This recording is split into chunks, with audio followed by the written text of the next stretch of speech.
Di sebuah malam sunyi di Baghdad, para ulama tiba-tiba berdiri, seolah menyambut kedatangan seseorang yang belum pernah mereka lihat sebelumnya. Seorang pemuda kurus dengan sorban lusuh melangkah masuk.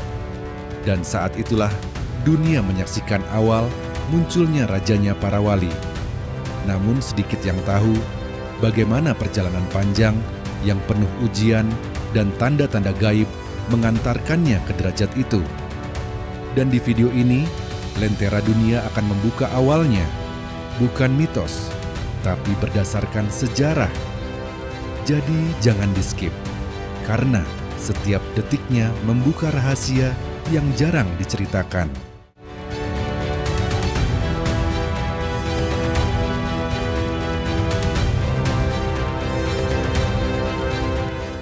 Syekh Abdul Qadir Jailani lahir pada tahun 1070, 7M di daerah Jilan, sebuah wilayah sunyi yang dikelilingi pegunungan dan lembah berkabut, tempat para ulama dan sufi sering datang untuk mencari ketenangan. Sejak hari pertama, keluarganya percaya bahwa kelahiran ini bukanlah kelahiran biasa, karena suasana rumah terasa berubah, seolah dipenuhi cahaya lembut yang tidak berasal dari lampu minyak manapun. Ibunya, Fathimah, yang dikenal sebagai wanita salihah, bersaksi bahwa selama masa kehamilannya, ia sering mendengar lantunan tasbih halus yang datang dari arah perutnya, seakan-akan bayi itu bertasbih sebelum dilahirkan. Riwayat awal juga menyebutkan bahwa pada malam kelahiran itu, bulan tampak lebih besar dan bersinar luar biasa terang, membuat warga Jilan keluar dari rumah mereka karena merasa ada peristiwa penting yang sedang terjadi. Ketika Abdul Qadir kecil mulai tumbuh, ia dikenal sebagai anak yang pendiam, lebih suka duduk sendiri, sambil merenungi langit, atau memegang buku-buku kecil peninggalan keluarganya. Walaupun masih kecil, kecerdasannya tampak jauh, melampaui usianya. Ia cepat memahami pelajaran agama, mampu menghafal ayat-ayat suci, dan sering mengajukan pertanyaan yang membuat orang dewasa terdiam. Warga Jilan bahkan mulai percaya bahwa dirinya memiliki nur yang memancar, karena setiap orang yang mendekatinya merasakan ketentraman yang sulit dijelaskan, seolah ada energi spiritual yang menenangkan dari dalam dirinya. Desa kecil itu perlahan menyadari bahwa anak ini membawa sesuatu yang besar, namun tak ada yang tahu bahwa kelak ia akan menjadi tokoh yang dihormati di seluruh dunia Islam.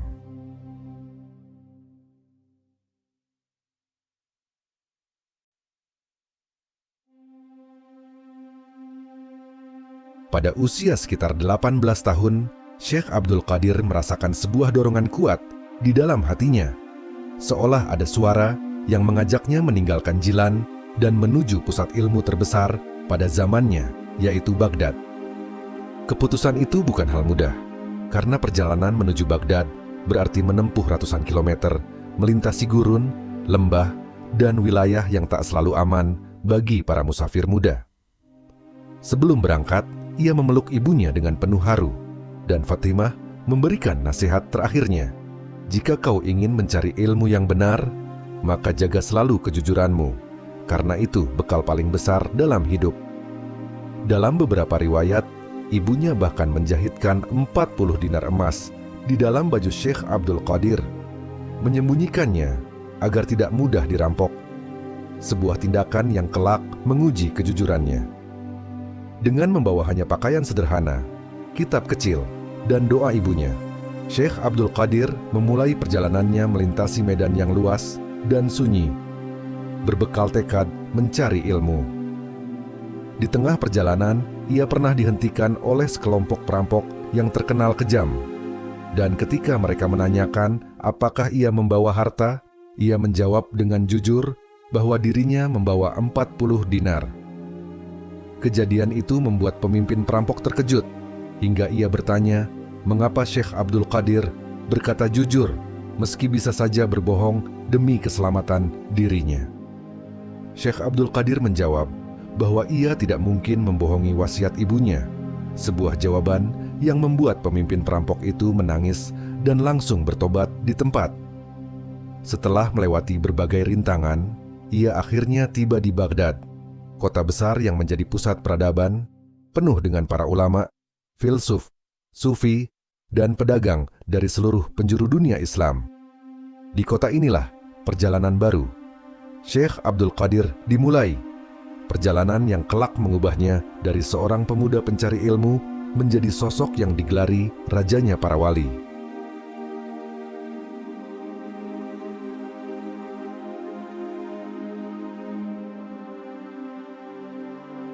Setibanya di Baghdad, Syekh Abdul Qadir muda langsung merasakan suasana kota yang berbeda dari tempat asalnya. Megah, ramai, dan dipenuhi para pencari ilmu dari berbagai negeri.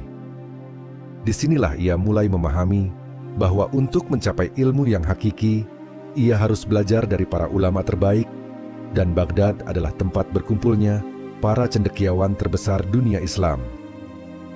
Guru pertama yang ia datangi adalah Abu Sa'ad Al-Mukharrimi, seorang ulama besar fikih dan hadits, yang segera melihat potensi luar biasa dalam diri pemuda pendiam itu. Di bawah bimbingan Al-Mukharrimi, Syekh Abdul Qadir mempelajari disiplin ilmu agama secara mendalam, dari fikih, tafsir hingga hadits, dengan ketekunan yang jarang dimiliki murid seusianya. Namun, puncak perjalanan ilmunya terjadi ketika ia berguru kepada sosok sufi agung bernama Abu Khalaf, yang kelak membimbingnya memasuki dunia spiritual yang jauh lebih dalam. Abu Khalaf melihat bahwa Syekh Abdul Qadir memiliki hati yang bersih, sehingga ia memutuskan untuk menggemblengnya, bukan hanya dengan ilmu, tetapi juga dengan latihan spiritual yang berat. Syekh Abdul Qadir diajarkan untuk berpuasa berhari-hari, berzikir sepanjang malam, dan berkelana sendirian ke padang pasir untuk menguji keteguhan jiwa. Latihan-latihan itu membuatnya semakin kuat secara ruhani, hingga beberapa murid lain menyaksikan bahwa ia sering terlihat dikelilingi cahaya lembut saat sedang berzikir. Di Baghdad, namanya mulai dikenal sebagai murid yang sangat tawadu, namun memiliki kedalaman ilmu yang sulit dijangkau pemuda lain seusianya. Tak ada yang tahu bahwa inilah awal terbentuknya sosok yang kelak menjadi salah satu tokoh paling berpengaruh dalam sejarah tasawuf dunia.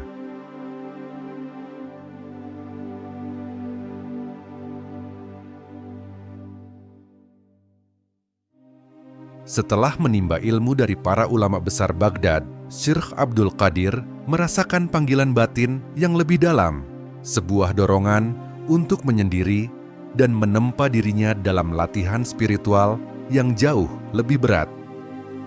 Dengan izin para gurunya, ia meninggalkan hiruk-pikuk kota dan memilih untuk hidup di tempat-tempat sunyi seperti reruntuhan masjid tua, padang pasir, dan gua-gua yang jauh dari manusia. Di tempat-tempat inilah ia menjalani riyadah, yaitu latihan penyucian jiwa, yang terdiri dari puasa panjang, salat malam tanpa henti, dan zikir berjam-jam hingga tubuhnya sering gemetar menahan letih. Beberapa riwayat bahkan menyebutkan bahwa ia sering tidak makan selama beberapa hari, hanya hidup dari seteguk air dan kekuatan zikir yang terus mengalir dalam hatinya. Pada malam-malam tertentu, ia memilih berdiri berjam-jam dalam kesunyian, membiarkan angin dingin padang pasir menguji keteguhan niatnya. Dan ketika rasa takut atau kesepian muncul, ia mengusirnya dengan memperbanyak zikir, hingga hatinya menjadi tenang seperti permukaan air yang tidak terusik angin. Selama lebih dari 25 tahun, ia hidup dalam keadaan seperti itu, berpindah dari satu tempat sunyi ke tempat lainnya, tanpa dikenal siapapun dan tanpa mencari perhatian. Kisah menyebutkan bahwa pada suatu malam, ketika ia sedang berzikir dalam keadaan sangat lemah, ia melihat cahaya yang turun dari langit dan memenuhi seluruh tempat. Cahaya itu bukan hanya membuat hatinya penuh ketenangan, tetapi juga menandai perubahan besar dalam dirinya, seakan ia telah mencapai tingkat spiritual yang tidak bisa dicapai oleh orang biasa. Setelah 25 tahun menghilang dalam kesunyian, Syekh Abdul Qadir akhirnya kembali ke Baghdad. Bukan sebagai pemuda biasa, tetapi sebagai sosok yang telah ditempa oleh perjalanan panjang menuju kesempurnaan jiwa.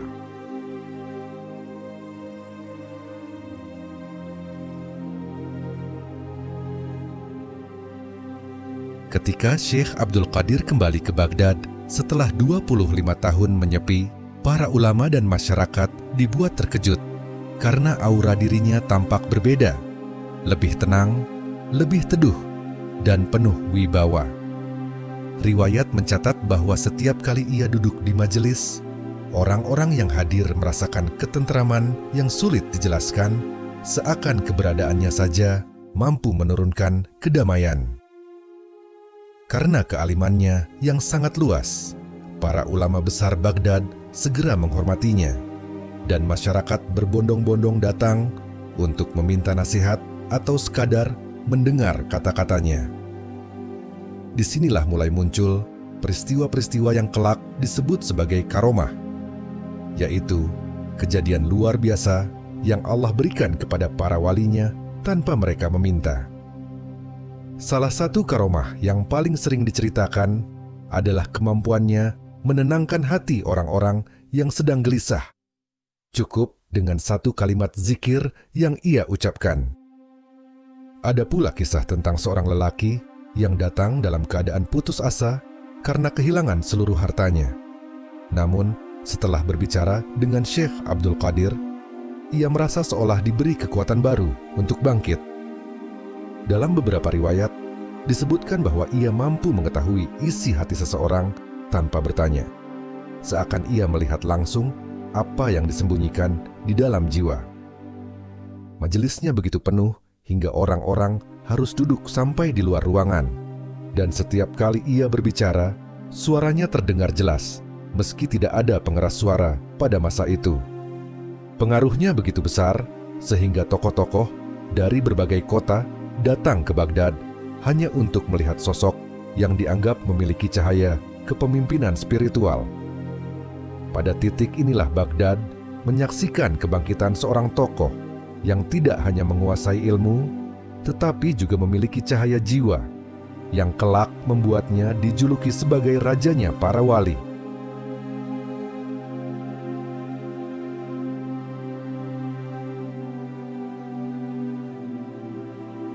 Setelah namanya semakin dikenal, para ulama Baghdad sepakat bahwa Syekh Abdul Qadir perlu memiliki tempat khusus untuk mengajar, sehingga mereka mendirikan sebuah madrasah yang kelak menjadi pusat ilmu dan tasawuf terbesar di kota itu. Madrasah itu bukan sekadar tempat belajar, tetapi menjadi pusat berkumpulnya para penuntut ilmu dari Persia, Syam, Hijaz, Mesir, hingga Andalusia. Setiap harinya, ratusan orang memenuhi ruangan untuk mendengarkan penjelasannya yang lembut, logis, dan seringkali menembus langsung ke hati.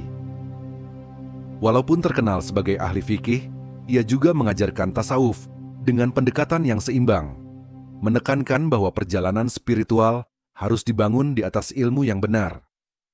Kata-katanya selalu menyejukkan, dan banyak murid yang menangis ketika mendengar nasihatnya tentang keikhlasan, kesabaran, dan menghindari sifat sombong. Di luar majelis, ia aktif membantu masyarakat miskin dengan membagikan makanan, pakaian, dan kadang-kadang seluruh harta yang ia miliki. Karena akhlaknya yang mulia, para pemimpin kota sering datang meminta pendapat sebelum mengambil keputusan penting. Namun meski dihormati oleh banyak orang, ia tetap memilih hidup sederhana, tinggal di ruangan kecil dekat madrasah, dan hanya makan ketika benar-benar lapar. Kadang-kadang murid menemukan ia sedang berdoa hingga larut malam, memohon agar dirinya tidak tergelincir oleh pujian dan kedudukan.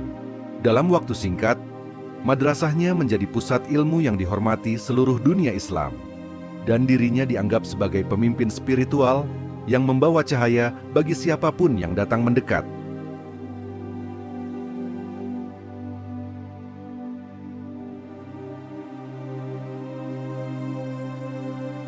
Walaupun kedudukannya semakin tinggi, kehidupan Syekh Abdul Qadir tidak pernah lepas dari ujian. Karena semakin besar cahaya seseorang, semakin besar pula cobaan yang harus ia hadapi.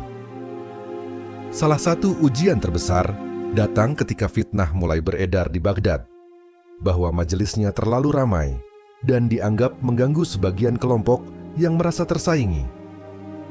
Beberapa orang bahkan menuduhnya mencari ketenaran, padahal selama hidupnya ia selalu menghindari pujian dan lebih suka menyembunyikan amalan-amalan yang ia lakukan.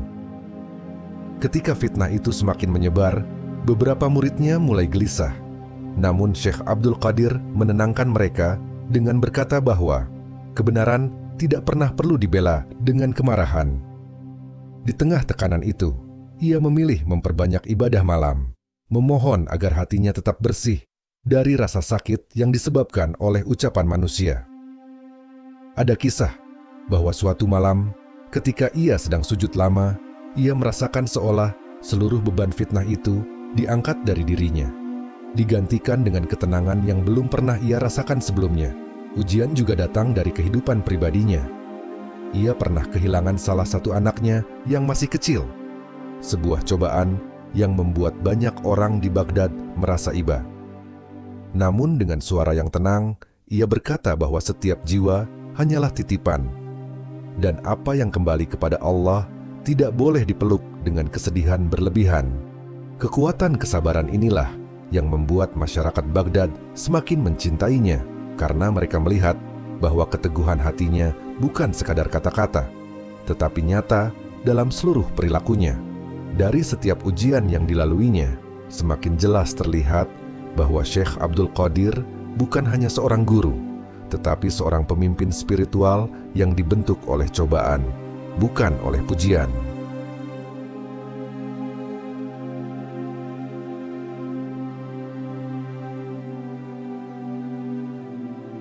Setelah puluhan tahun mengajar, membimbing, dan menuntun masyarakat Baghdad, cahaya keilmuan dan ketakwaan Syekh Abdul Qadir memancar semakin kuat, hingga para ulama menyadari bahwa ia telah mencapai derajat yang tidak dimiliki orang biasa. Pada suatu hari, dalam sebuah majelis besar yang dipenuhi ratusan murid, seorang ulama senior berdiri dan berkata bahwa Allah telah mengangkat Syekh Abdul Qadir bukan hanya sebagai guru, tetapi sebagai pemimpin para wali. Ucapan itu menggema di seluruh ruangan, membuat para murid terdiam dan merasakan getaran halus yang sulit dijelaskan dengan kata-kata. Beberapa riwayat menyebutkan bahwa pada saat itu, banyak murid melihat seolah ada cahaya turun ke arah Syekh Abdul Qadir seperti tanda dari langit yang menguatkan pengangkatan tersebut. Sejak saat itu, masyarakat Baghdad memanggilnya dengan gelar Sultanul Aulia, yang berarti rajanya para wali, sebuah gelar yang hanya diberikan pada sosok yang dipandang sebagai pemimpin spiritual tertinggi. Namun ketika mendengar gelar itu, Syekh Abdul Qadir justru menundukkan kepala, mengatakan bahwa dirinya hanyalah hamba Allah yang lemah dan tidak pantas dipuji berlebihan. Kerendahan hati inilah yang membuat masyarakat semakin mencintainya. Karena semakin tinggi derajat yang diberikan kepadanya, semakin rendah ia memandang dirinya sendiri. Namanya kemudian tersebar ke berbagai negeri, dan para pencari ilmu dari Mesir, Syam, Maghrib, hingga India datang hanya untuk melihat wajahnya dan mendapatkan berkah dari majelisnya. Bahkan para pemimpin politik dan bangsawan datang meminta nasihatnya, karena mereka percaya bahwa kata-katanya membawa cahaya yang dapat menenangkan kekacauan. Pada akhirnya, gelar Sultanul Aulia bukanlah dikenakan karena kekuatan atau kekuasaan, tetapi karena hati yang suci, ilmu yang luas, dan perjalanan panjang yang menjadikannya cahaya bagi zaman.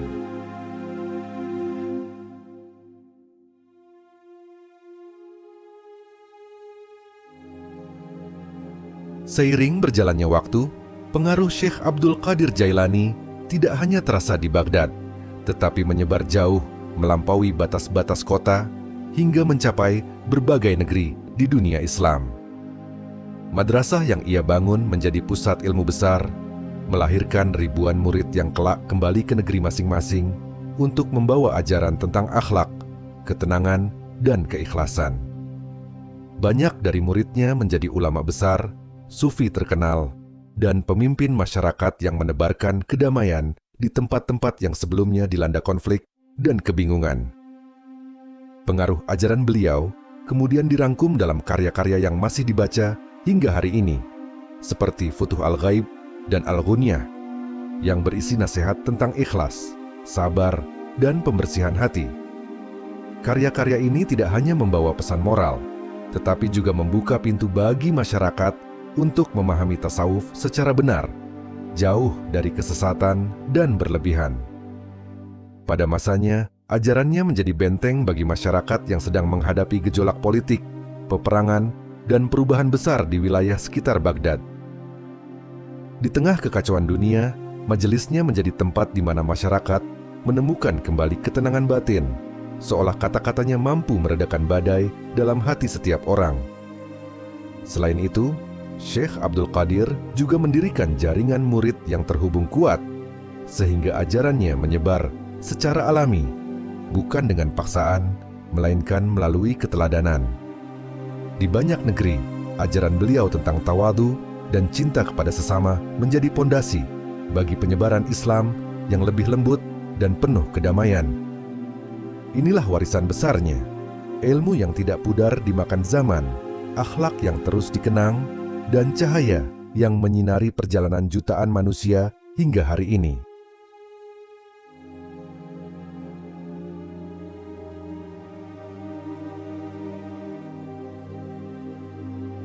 Setelah menjalani kehidupan yang penuh perjuangan, ilmu, dan ketulusan, Syekh Abdul Qadir Jailani wafat pada tahun 1166 dalam usia sekitar 89 tahun. Kabar wafatnya menyebar begitu cepat di seluruh Baghdad, membuat ribuan orang datang menangis, karena mereka merasa kehilangan cahaya yang selama ini menuntun kehidupan mereka. Pada hari pemakamannya, jalan-jalan Baghdad penuh oleh lautan manusia yang ingin memberikan penghormatan terakhir, seakan seluruh kota itu berhenti beraktivitas. Beberapa riwayat mengatakan bahwa cuaca Baghdad hari itu berubah menjadi sangat teduh, seolah langit turut berkabung bersama umat manusia. Murid-muridnya menahan air mata ketika mengangkat jenazah guru mereka, karena bagi mereka, Syekh Abdul Qadir bukan hanya seorang ulama, tetapi juga ayah dan cahaya kehidupan. Jenazah beliau dimakamkan di kompleks madrasahnya, tempat ia dulu mengajar dan membimbing ribuan jiwa menuju jalan kebenaran. Sejak hari itu, makamnya menjadi tempat ziarah, bukan untuk meminta sesuatu, tetapi untuk mengenang perjuangan dan akhlaknya yang mulia. Bahkan, berabad-abad setelah wafatnya, ajaran beliau masih terus hidup, dibacakan di majelis zikir, madrasah, hingga rumah-rumah kecil yang menginginkan kedamaian. Nama beliau tetap harum di berbagai negeri, dari Timur Tengah hingga Asia Selatan, dan dari Afrika Utara hingga Nusantara, sebagai simbol kelembutan dan keteguhan iman. Inilah jejak abadi Syekh Abdul Qadir Jailani, seorang wali yang hidupnya adalah cahaya, wafatnya adalah kesedihan, dan warisannya adalah petunjuk bagi umat manusia sepanjang zaman.